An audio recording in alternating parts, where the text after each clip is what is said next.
सभी को प्रभु यीशु मसीह में जय मसीह की। मैं हूं भावना और यीशु हमारा चरवाह में आपका स्वागत है।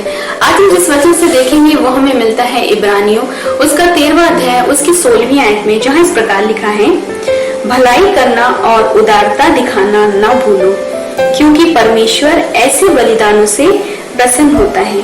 खुदा अपने पाक कलाम के पढ़े सुने जाने में आशीष दे। अजीजों, देखिए कितनी अच्छी बात परमेश्वर ने लिखी है कि भलाई करना और उदारता दिखाना ना भूलो, क्योंकि परमेश्वर ऐसे बलिदानों से प्रसन्न होता है। अगर आज हमसे ये क्वेश्चन पूछा जाए कि हम क्या भलाई करना और उदारता दिखाते हैं दूसरों के प्रति, तो शायद हमारा जवाब नहीं होगा, क्योंकि बहुत बार ऐसा होता है कि हमारे सामने बहुत सी परिस्थितियां ऐसी बनती हैं कि हम उनकी मदद नहीं कर पाते हैं। क्यों नहीं कर पाते हैं? कि शायद हम उस चीज को ध्यान नहीं दे पाते। अगर हम कोई काम में कार से ही जा रहे होते हैं, अचानक कोई भिखारी रुकता है और हमसे कुछ मांगता है, तो हम अपनी कार को आगे बढ़ा लेते हैं, जबकि ये नहीं जानते कि अगर हम उसको 10-5 रुपए दे देंगे तो ना वो अमीर हो जाएगा और ना हम गरीब हो जाएंगे। लेकिन हम ये काम नहीं करते, जाने अनजाने में हम परमेश्वर के इस काम को नहीं कर पाते, जबकि परमेश्वर ने हमें केवल सांसारिक चीजों में आगे बढ़ना ही नहीं सिखाया है, बल्कि हमें सिखाया है कि हम दूसरों की मदद कर सकें, दूसरों की मदद में आगे बढ़ सके, जिससे हम अपने परमेश्वर को खुश कर सके, जिसके काम को देखकर परमेश्वर हमेशा, अगर आप भलाई करेंगे, आप अपने जीवन में एक्सपीरियंस कर लीजिए ऐसा कि आप जब भी भलाई करेंगे तो आप देखेंगे कि परमेश्वर उसका प्रतिफल जरूर देता है।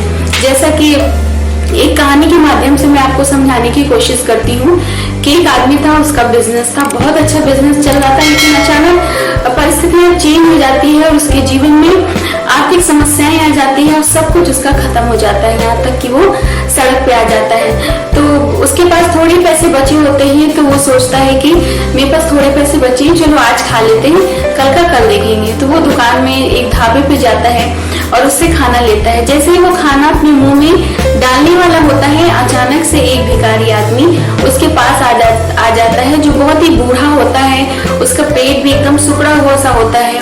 तो वो उसको खाने के लिए मांगता है उस आदमी से। तो उस आदमी ने जरा सा भी कुछ नहीं सोचा, उसने जो उसके पास एक ही थोड़ा ही पैसा था, जिससे केवल आज का खाना उसने खरीदा था, उसने बिना सोचे समझे उसने अपना खाना उस आदमी को दे दिया। अगर हमारे जीवन में ऐसा हो तो शायद हम ना कर पाए कि हमारे पास जब नहीं है तो हम दूसरों की कैसे मदद करें, लेकिन मसीहत हमें यही सिखाती है कि हमें अपने लिए नहीं, हमें दूसरों के लिए सोचना है। जैसे हमारे परमेश्वर प्रभु यीशु मसीह ने हमेशा दूसरों की भलाई के काम में ही आगे बढ़े, उसी प्रकार हमें भी अजीजों अपने जीवन में परमेश्वर की उस भलाई को लाना है, उस उदारता को लाना है जो परमेश्वर ने अपने जीवन में किया। तो उसने अपना खाना उस बूढ़े व्यक्ति को दे देता है और वो वहां से चला जाता है। तो बूढ़ा व्यक्ति को जब वो खाना देता है तो वो बूढ़ा व्यक्ति उसे 2 सिक्के देता है। तो वो आदमी कहता है नहीं नहीं, हमें नहीं चाहिए। तो उसने कहता है नहीं, तुम ले लो। तो लेकर चला जाता है और जब चला जाता है तो वो फिर एक बेंच पड़ी रहती है, उसी में वो लेटकर सो जाता है। और जब उसकी आंखें सुबह खुलती है तो वो देखता है जमीन में एक पेपर पड़ा होता है। तो पेपर उठाता है तो उसमें लिखा होता है कि किसी कंपनी को बहुत पुराने सिक्के चाहिए जिसकी उसे जरूरत है। तो कहता है कि कल बाबा जो थे उन्होंने मुझे 2 सिक्के दिए थे, शायद मैं वहां पर लेके जाऊं तो मुझे कुछ पैसे तो मिल ही जाएंगे, जिससे हम अपना आगे का गुजारा कर लेंगे। तो वहां पे जाता है और जब उसको सिक्के दिखाता है तो सिक्के जो उस लड़के के पास होता है, जो उस बाबा ने दिया होता है, बहुत ही बेशकीमती सिक्का होता है। तो उसके बदले उसे $2 मिलियन वो आदमी देता है। तो वो आदमी इतना भला होता है कि जब उसको $2 मिलियन मिलता है तभी वो खुश नहीं होता है, उसके मन में कचोट होती है कि इस पैसे पे मेरा हक तो नहीं है। लेकिन अगर हमारे जीवन के साथ अजीजों ऐसा हुए कि हमारे जीवन में कुछ ऐसा मिले लेकिन हमारा उसका हक नहीं है, लेकिन फिर भी हम सोचेंगे कि अगर हमारे पास है तो हमारा ही है।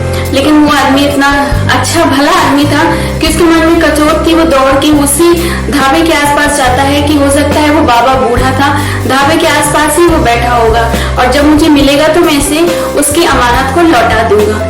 तो बहुत ढूंढता है इसको, लेकिन वो बाबा मिलता नहीं। लेकिन वो जब ढूंढता ढूंढता थक जाता है, वहां पे ढाबे में एक चेयर पड़ी रहती है, वहां बैठता है। तो अचानक उसकी नजर एक पेपर पे पड़ती है। तो पेपर उठाता है तो उसमें उस बाबा ने उसके लिए एक नोट लिखा रहता है कि बेटा तेरे पास जो था तूने मुझे दिया और मेरे पास जो था मैंने तुझे दिया, इसलिए जो मैंने तुझे दिया है वो तेरा है, वो मेरा नहीं है। तो ये सुनकर वो आदमी के मन में शांति आती है कि हमने किसी के साथ गलत नहीं किया या किसी के पैसे हमने बेईमानी से नहीं लिए, और वो घर को लौट जाता है और उसका जीवन सुखी से लौटता है, सुखी से आगे बीतता है। अजीजों, आज यही अगर हम किसी के साथ देखेंगे, अगर हम किसी के साथ भलाई करेंगे तो परमेश्वर हमेशा हमारा उसका प्रतिफल हमें देगा, देर सवेर लेकिन उसका प्रतिफल हमें मिलेगा। अगर हम किसी के साथ भलाई नहीं करेंगे तो हम ये आशा भी परमेश्वर से न रखें कि परमेश्वर हमारे साथ अच्छा करेगा। अगर आप भलाई करो तो आशा रखो कि परमेश्वर आपके साथ अच्छा रखेगा आपका मन, क्योंकि परमेश्वर मनों को जांचने वाला परमेश्वर है और वो सबके साथ जानता है कि कौन किस नियत से किसी की सेवा करता है या किसी के साथ भलाई करता है।